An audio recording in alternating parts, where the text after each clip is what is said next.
Hello everyone, welcome back to our channel. Today I'm going to walk you through how to open a company bank account in Dubai in 2025 step by step. If you're setting up a business in Dubai, having a corporate bank account is essential. Let's get right into it. First, head over to the Emirates NBD official website using a preferred web browser. Once you're on the homepage, scroll down slightly until you see a section on the right hand side. This is where you begin your application. You'll see a form asking for a few basic details. Start by filling your name, full name, email address, and mobile number. Next, the form will ask you to provide some information about your company. This includes your Emirates ID, trade license, and company registration documents. Make sure you have this ready.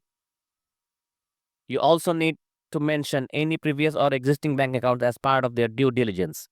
Then select your country of residence and business sector from the drop down menu. Once everything is filled out, double check your details and hit the submit button. After submission, the bank will review your application. If everything checks out, they will contact you for the next step, usually to verify the documents and schedule. And that's it. You have just taken the first step towards opening your company bank account in Dubai. If you found this video helpful, make sure to like and subscribe for more tech and business tutorials like this one. Thanks for watching, and I'll see you in the next one.